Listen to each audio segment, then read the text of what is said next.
Welcome to another episode of the Be You Babe podcast. I'm your host, Rachel Weaver, and today I have TaVona, the launch relief specialist, with me, and I'm so excited for this conversation.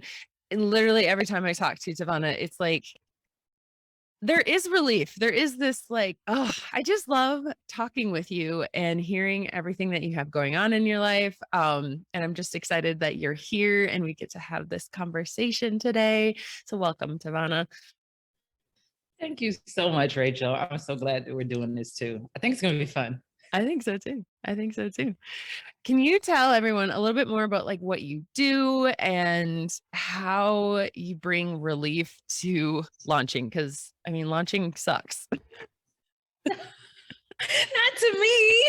I know. I feel like I still haven't figured out the secret formula to launching. Like it's so much. And I know when you do it for the first time, it feels really overwhelming. It feels like a lot. And then when you have that feeling, I know a lot of the people, I mean, I feel the same way. I'm like, I don't want to do that again. I don't want to feel like that again. And so we label launching as this like horrible, stressful thing when it's just it's not the launch that's stressful. It's all the little parts and pieces underneath that are, right? And now those are the things that we need to shift. Right. Right. Well, really what I have found is it's not even really all the little pieces underneath. It's what we think about all of the pieces underneath. Mm-hmm. Right. Yeah. And what I mean by that is the analogy that I use for a launch is throwing a party or throwing an event. So many people have thrown parties for their children, their graduations, wedding, like all of these celebrations that we have. I even like that word better. We have all these celebrations, and there are a ton of moving pieces. You have to invite the people, you have to plan the DJ, the location, the how you're going to set it up, what you're going to feed the people, like who has allergies, all of these things. There are a ton of moving pieces. But for most people, there are some people that really hate throwing parties and being a host of parties. So I have thoughts for them too, my little introverts of the world. But most of us don't think this is awful. I'd never want to do it again. Right. They might think at the end of the child's 5th birthday party, woo, I'm so tired. And when it's time for the quinceañera or the 13th or any milestone birthday, they're ready to do it again because it's a celebration. It's a party. There's excitement. There's joy. There's all of these things around it. People are thinking about how much fun everybody's going to have, and they can't wait to see people open their presents. Like we're thinking about those things that make the work worth it. And so to me, launches are, I used to say like throwing parties, but now I want to be like, they're like celebrations. They are. I love that mindset shift of it's a celebration, and it gets you out of the like, this has to be the dollar amount, right? This has to be a 5-figure launch. This has to be a 6-figure launch, right? And gets you into, no, this is a celebration of the work that we're doing together. It's a celebration of you taking the next step or whatever. I love that. That's got me thinking. Yeah. And hence my name, the launch release specialist, because when the work stays the same, right? If you have to, you just have certain things that need to happen in order to produce the party, in order to produce the launch. Right. And they are what they are. Like we all have things, even in the work that we do. Once we have the clients, there are just certain things that we have to do in the work. And some of those things we love more than others. But that doesn't mean that we hate our work because there's certain aspects of it that we love less than others. Yeah, right. And so I guess I'm on a little bit of a mission to help people rethink the way they look at launches and not vilify the launch so that we can really get our work out to more people. Because I think most of us that are listening or here in the helping professions, we just want to help people. And love it or hate it, launching is one of those ways that we get this work out into the world. What is your favorite way to bring or to launch? Like, is it live launching? Is it like, what is your favorite way to bring things into the world?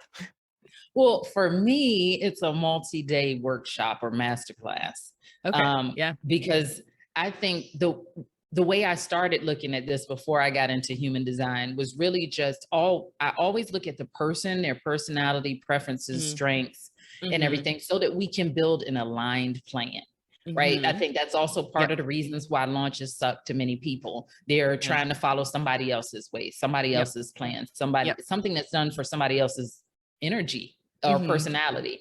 And so I started out looking at just working with people in their business in general is like, tell me about yourself. Who are you? What are your natural energy tendency? Like, are you an introvert or extrovert? Like I said, for my people that are introverts, I wouldn't necessarily recommend a multi-day event for an introvert. It's just too much, the energetic exchange between people. And so you don't have to do it that way. Like that is, they might give you the best on a 1-day workshop or maybe a webinar or something. I love people. I love going live for short bursts. So a multi-day event for me, or a challenge or a masterclass, whatever you want to call it, is I love it because I'm an extrovert and I want to talk to the people. So that's my way. I like it. Have you noticed, I know you're not a human design expert and you kind of know a little bit about it. Have you noticed the people that are introverts, is it aura type, or is it more like that second line hermit? Is it like, have you noticed any like commonalities in, like, if this, say I were to come to you, I'm a manifesting generator, I'm a 4/6. I am an introvert, but I'm not. Like I definitely am not the second line. My husband is a second line. He's 100% a hermit and introvert. I'm more like, I just like to observe. I don't like to like put myself in the center necessarily. How do you figure out what is going to work for you if you have no idea what is? Does that make sense? How do you figure out what's going to work? Well, so it's two parts to that. Like I'm also, as we co-create together, I'm looking at certain things and asking questions. And it might just be a simple question, like, how do you feel about going live 5 days in a row, 3 days in a row, and feel your natural gut response to that? Yeah. You know, so that's first to kind of like whittle down our choices. And then we pick something and you can kind of feel that, oh, okay, like, no, that sounds like fun. Like that's what I'm listening for or looking for. Like, oh, that sounds like fun. Or I listen and watch a person's energy. Do they get excited about that? Do they start talking faster? Those are the things that I look for. And then once we've gotten our best guesstimate, our hypothesis, right? So like, it's interesting because I use parties and science to me, because the party is like the energy of it. And then the science is like the strategy of it. And so once we have our best guess, our hypothesis, then we go into the lab. And the lab is the world. Like we have to test it. We can pontificate and think about things as much as we want to in a vacuum between you and I, but we just have to take our best guess at some point and put it out into the world with a hypothesis so that we depersonalize it. I think that if I do a 5-day challenge about this topic with this group of people, that I might at the end of it have 10 clients. And we run the experiment. We throw the party, we run the experiment, and then we collect the data. Right. So at some point we got to stop thinking about it and just do it. So we have some data and some feedback. And then we look and we say, did we prove or disprove the hypothesis? It has nothing to do with me. I made an educated guess. This is what we got from the data. Okay. That did not work the way we thought it would. So what part of the experiment broke down? The whole experiment wasn't garbage. What part broke down? And then we look at that. And then we run the experiment again. How many times would you say you should launch before you like deem it not something you want to do? Like before you completely write it off? We're on like the 13th iPhone. So I like that analogy. Yeah, that's so true. Yeah, they just keep tweaking it. Yeah. Because here's what I'm starting to Mm. see more and more and more and more. And I caught it in myself, and I had to really stop myself. Mhm. Now, Mhm. I will say this for the people that follow human design, I'm a generator. So Mhm. what I understand that to mean is that we are the specialists of the world. You We pick hone something. your craft. You Yeah, just keep going and exactly. going and going and tweaking and going what's your profile too? I think you're a 3 line, right? No? No, I'm a 5-1. 5-1. Okay. Yeah. Yeah. So we I just think about it like specialists, hone your craft, whatever. Yep. So whoever created iPhone, they might be a generator, and that's why they're on 13. So I say all this with caveats, right? Because there's Totally. always caveats and Yeah. exclusions and context and Yeah. blah, blah, blah. Yeah. And even with my manifestor friends and the manifesting generator friends, they still kind of float around a topic. Like I don't see a coach all of a sudden going to be an astronaut. Like they're still kind of, you know what I mean? They're still Yeah. kind of in a genre. Yep. So there is Yeah. still iteration to be had. But what I Mhm. find with a lot of people is they are so unable, unwilling, I don't know what the word is, Mm. to feel uncomfortable emotions that they won't even stay long enough to Ooh. test and tweak and iterate. They're just like, oh, not for me. Let me change the strategy. Let me change the program. Let me change the Mhm. coach. Let me change the price. Let me change all of this because I'm trying to change that. Remember, launches suck. No, launches don't suck. How we think about them suck. Yep. So Yep. we keep trying to change the circumstance to feel better. And I'm like, no, Mhm. no, no. Mhm. Whatever you initially, this is what I found, Rachel. Whatever you initially created in the safety of the supportive environment when we co-create, Mhm. I do my very best for us because again, I'm reading energy, I'm paying Mhm. attention to Mhm. get to what I call the soul's yes. Mm. Like the soul just said yes. Yeah. And but now here's the difference. Nobody out in the world knows about this yet. So this little baby was created in our safe space.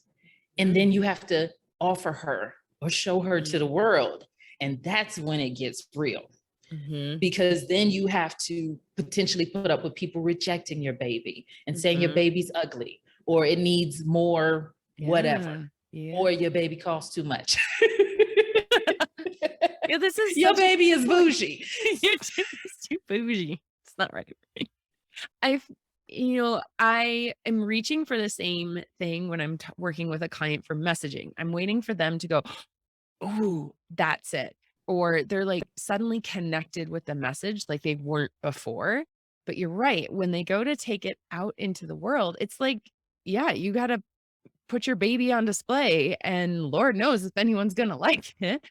And there's so much, and we're not willing to feel the hard feelings around that. You're right. That's so, so true. And I'm guilty of it just as much as the next person of Oh, like me too. wanting. And honestly, I think the spiritual community too also perpetuates the problem that if we think something, then we should automatically be able to manifest it or bring it to right. Like it should go the way we want. If we're manifesting the right way, then it should go the way we want it. Right.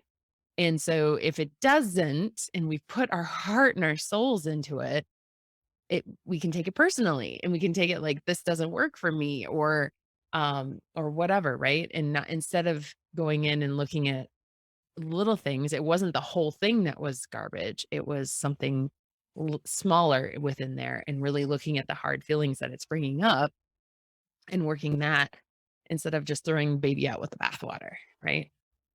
Um Right. so, Right, but I mean, if what I learned or what I believe in terms of spirituality is that everything is always working out for me. So even if mhm, it doesn't manifest in this red mhm, hot minute, what I often find is mhm, that I'm learning how to build capacity for certain emotions so that I can hold the space for those emotions for my clients that are coming. I'm learning how to overcome something so that I can relate and resonate with a client that is coming. I potentially went down a quote unquote wrong path so that I can meet someone that would help me get to the next level for these clients that are coming. So, or build a skill. Like there's so many things. Like if we believe that it's coming, like all we have to do is ask and it is given, and then let go and just get to work. It's, to me, it's just like when we put addresses in the GPS and we say, I'm going to drive from DC to California. We put the address in and we start driving. Even if we take a pause, if we stop at a hotel for the night, if we make a detour, if there's traffic, we just know we're going to get there. It might take a little bit longer. Right. We might have to take just a little bit of detour or whatever. Even if we turn down the wrong direction accidentally or on purpose, the lady is eventually going to say, make a U-turn, turn here and redirect us. Yeah, we're going to get there. So I don't know. That's just how I feel. I like it. And I think that actually plays to your emotional authority a little bit, in that you have this consistent way of working through your emotions and it comes up and you work through it. Right. For me, it's been, because I'm open emotional, it's a little bit more of like, I don't know, all over the place is a good way to describe it.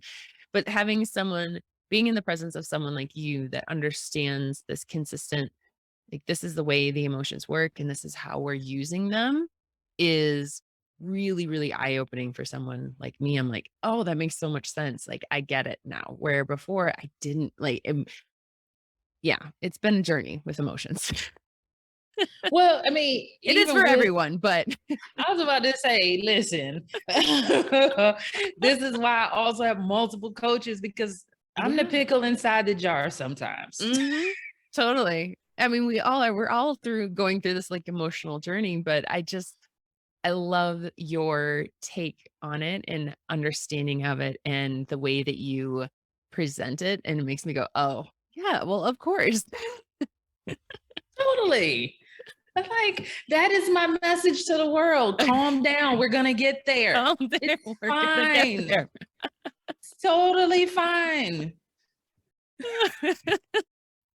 We're on a road trip. We took the car instead of a plane because we're not in a rush. We want to enjoy the scenery. We want to see everything that's out there. It's so beautiful. Yeah. Oh, I love that. I mean, just think about that though, Rachel. You're making me come up with all of these different little metaphors and analogies today. But think about it. Like the people that love road trips, they love them for a reason, because they want to meander and they want to explore and they want to see all of the things on the way from DC to California. Yeah. But we want to be the people like, put me on the one direct flight. I don't even want to lay on that layover. Jet plane from coast to coast. Right. Right. The red eye, so I can sleep. Layover. Right. I'm going to sleep. I'm taking some Dramamine before I go. Like, wake me up when we get there. Like, no. Did you enjoy that trip? No.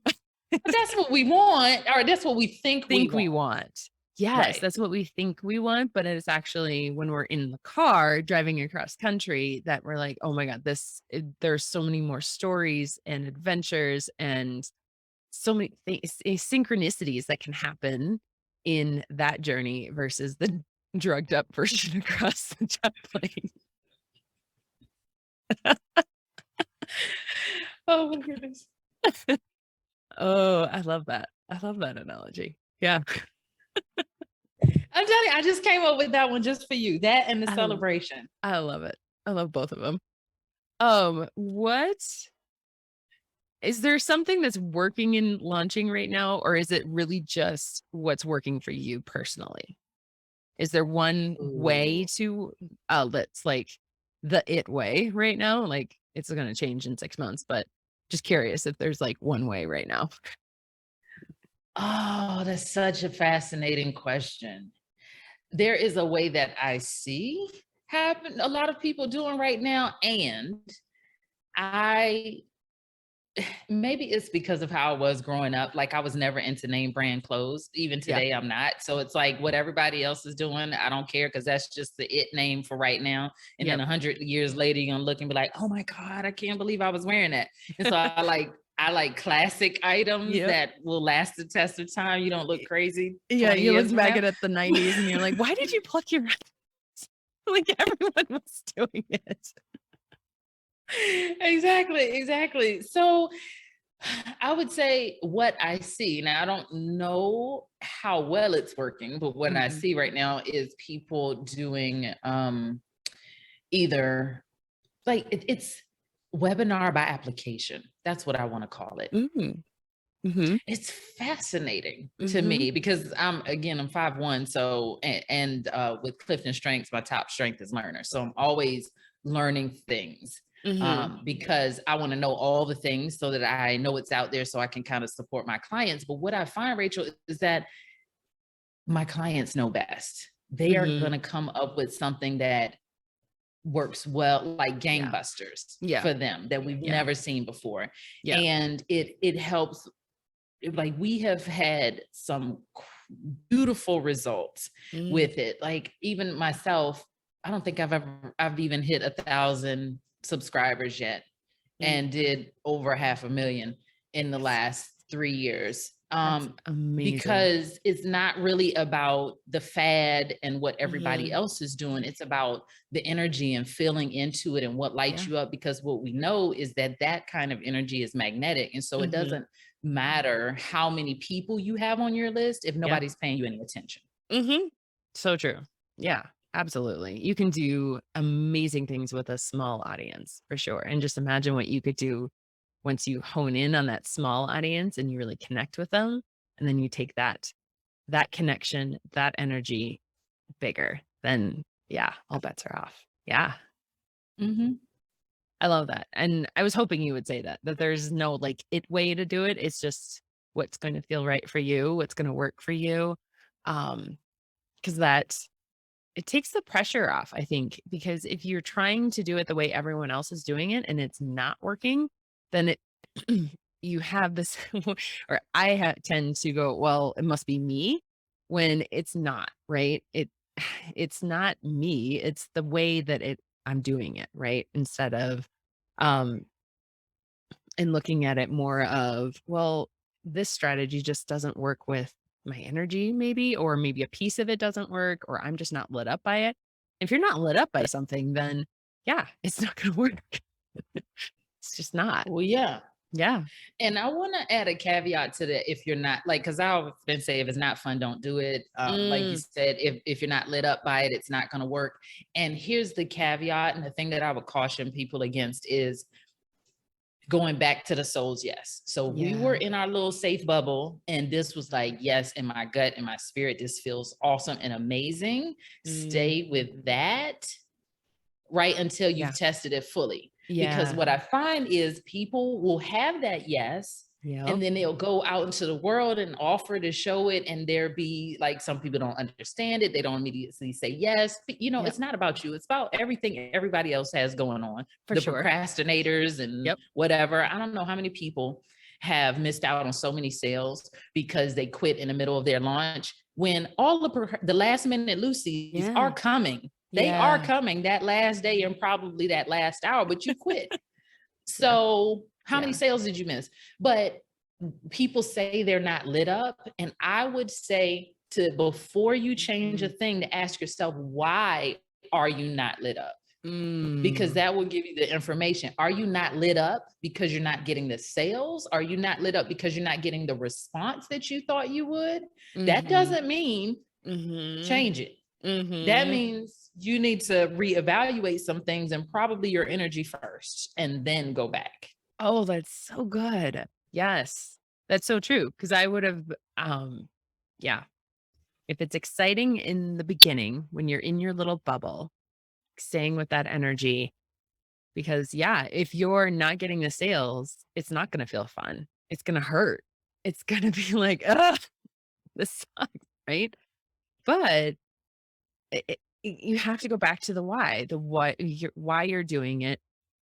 that initial excitement, that initial connection, um, and stay with that energy. Oh, so true. So Yeah. true. Yeah. So if I go back to the baby, and I heard, and I have to credit Brooke Castillo with this because I was like, that's a brilliant analogy. So it would be the equivalent of asking your newborn baby to pay your bills. Like thinking of Mm, LeBron James, for example. How yeah. long did his mom have to pay his bills, pay for those big old tennis shoes, do all of this stuff, pay for Yep. AAU basketball or whatever he went through Yeah. before he was in a position to Yeah. be able to, mom, I got you. Hmm. Yeah. Yeah. It's so true. We ask a lot. I know I do. I ask a lot of my business and it has to provide a lot, right? But that puts a lot of pressure. And then when things aren't going well, that's when our emotions freak out. That's when our mind gets in the way and is like, how is this going to happen? How? When we just need to get back to the why and be like, no, the reason I started this was because I wanted to help people. I wanted to serve people. I wanted to connect with people, using my gifts and using the things that I'm good at. And that's what matters. And the rest of it will come when I freaking relax. Right. And I think a person told me once, when we figure out the who, the Hmm. how doesn't matter, or the how Mm, will come. hmm. Right. So like Yeah. sometimes the why might not help a person. So then we go to who, like, Yeah. who did we create this for? And Hmm. remembering that these are people, they're Hmm. not subscribers, they're Yeah. not Yeah. followers, they are human beings. Yeah. Please stop blasting and posting all over them. Like, let's have a conversation. Yeah. Yeah. Connecting for me is it's not so much the why, like you're right. Like sometimes I don't connect with that, but I do connect when I just want to have connections with people. I want to understand people and learn about them and get to know them on more than just a surface level. Like I want to know who TaVona is and like what her fears are and what her hopes are and like all of those things. People And when talking shit about me, that's my fear. talking shit about you, really? Seriously, I get coached on that so much. I do. Oh, mine is it goes back to worthiness. Always worthiness that what I Oh do yeah. isn't good enough. Always. Always, always. That's my fear. Yeah. We're human. There's always like I feel like everybody has like one, probably multiples, but one big one that it's always every struggle they have, it goes the root is that same issue. It's just like another layer, another level of it, and another way for it to show up in your life. You gotta like work through it. Yeah. Mhm. Totally. Which, I mean, I think underneath the people talking shit about me is I'm not good enough. And then that's why they don't want me to be Mm, around and to talk about me. mm, You know, like it's just yeah. a big yarn ball of Yeah, all of that. yeah, totally, totally. So, what are you, like, wanting to create in the next 6 months? Like, where's your business going now? Oh my goodness, Rachel. I'm Tell me, so tell me, excited to tell talk me, tell about me. that. Oh my gosh. Okay. So, two things. Well, in this next 6 months. Okay, I'll give you within the next 6 months. So, I'm working on developing what I call the launch lab. And it came about as I tried to be a student of what I teach, right? Mhm, So mhm, I take my best guess, I put it out in the world, I get the data, the feedback. I'm like, huh, okay, that's interesting. So what I found when I was doing my last launch in my last program was that people have launched, like I work with people who've already done at least their first launch. 'kay. And what I found was they didn't have a lot of the foundational things in Mm, place to be able to support a launch. And mhm, I thought, this is fascinating.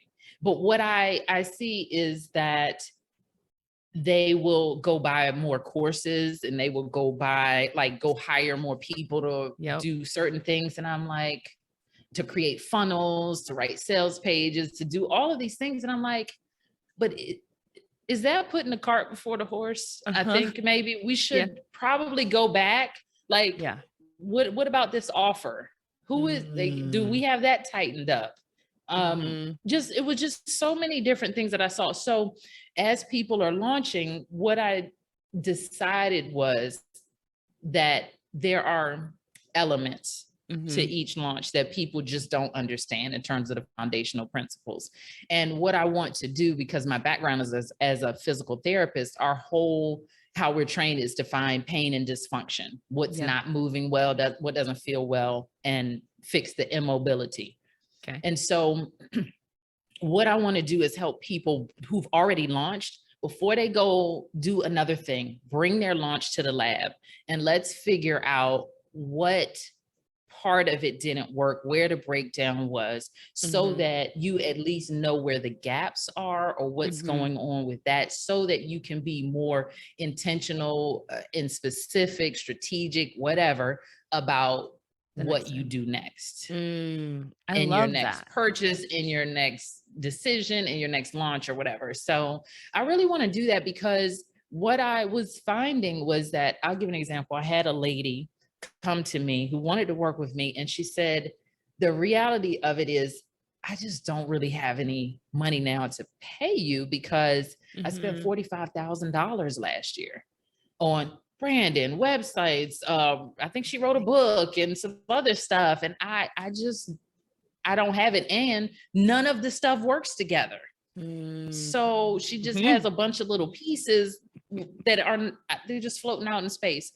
And I thought that is a shame. Yeah. That is a shame. And it happens to so many people. So And many so people.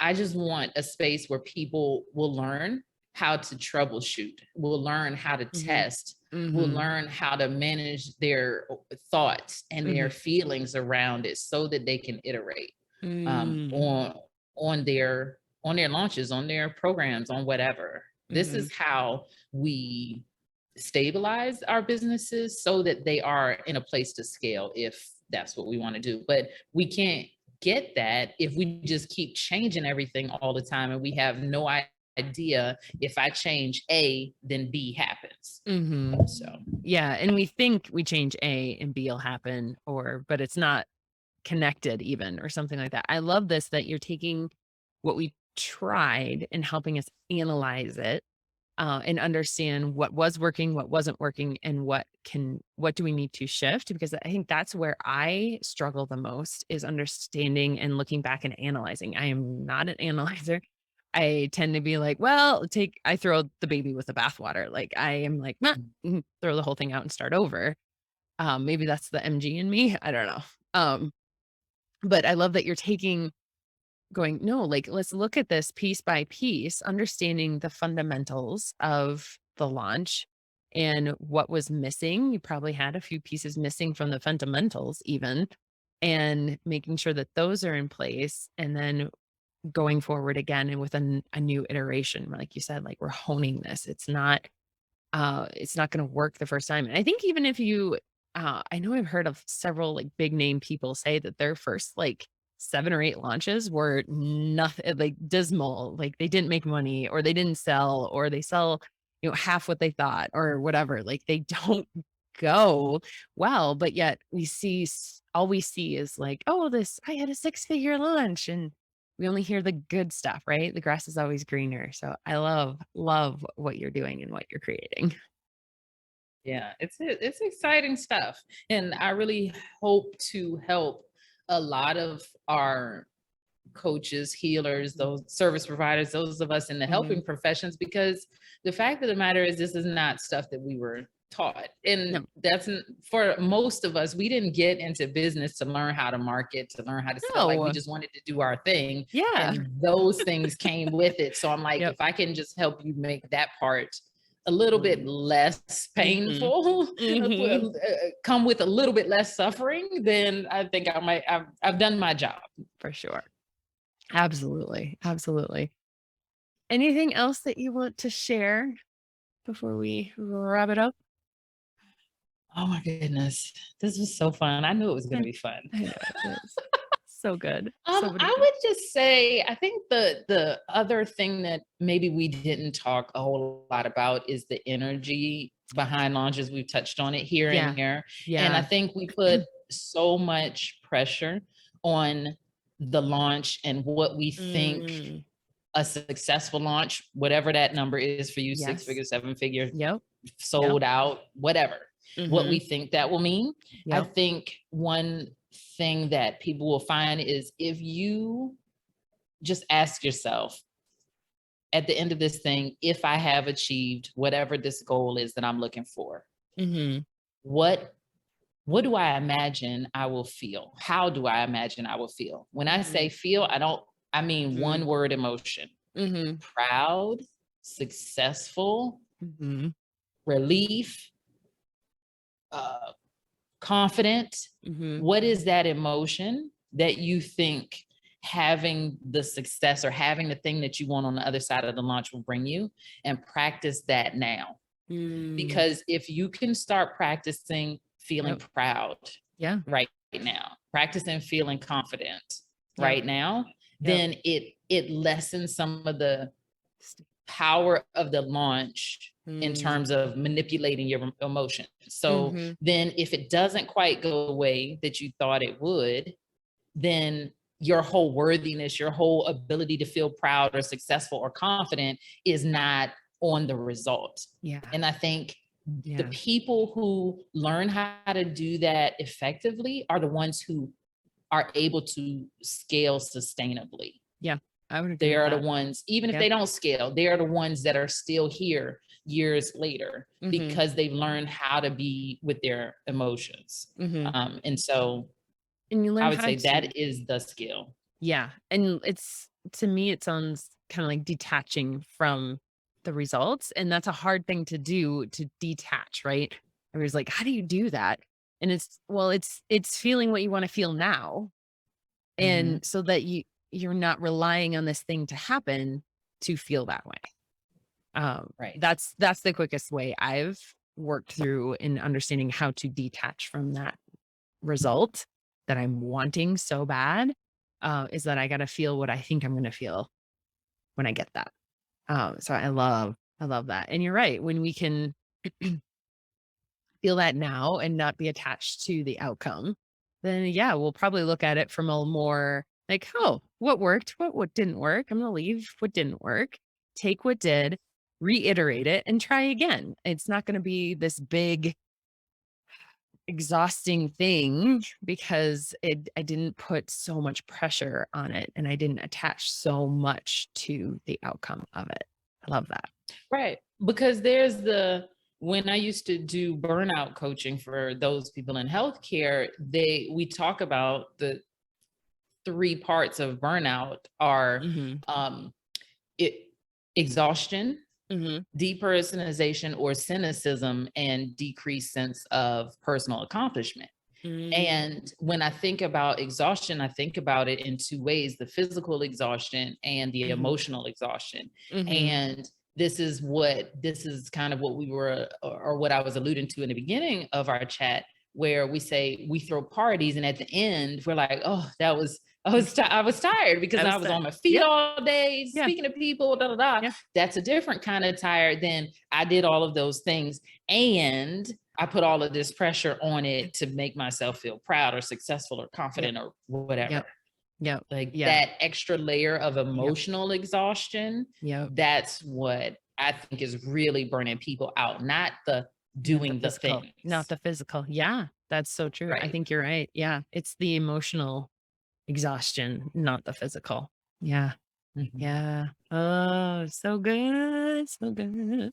Savannah, I think I'm gonna have to wrap it up, even though I don't want to, because I'm pretty sure I heard my kids wake up. We knew that It's was like going to we're gonna get happen. busted in here in about 5 seconds. It's all good. But this was such an amazing conversation. I want to have you back because this was so good. Thank you so, so much. Is there a freebie or anything that you have that you want to give away or anything? And just come go Oh, see your yeah, website? sure. Right. Yeah. Right now, if anybody goes to TaVonaDenise.com, TAV as in Victor, ONADENISE.com. I don't remember what the backslash is, but on there is the launch clinic. And you can just get the replay of 3 days to really take your your launch from overwhelming and exhausting to one that you look forward to doing. I love it. I love it. Awesome. Thank you so much for coming today and having this conversation. I mean, so many good insights, and you're so good at what you do. So definitely, if you're launching, go see her. Go see her, everyone. Or right after the launch, so I can help you figure out what's the next step. Yep, exactly. Yep. Awesome. Thanks, Rachel. Thanks, TaVona.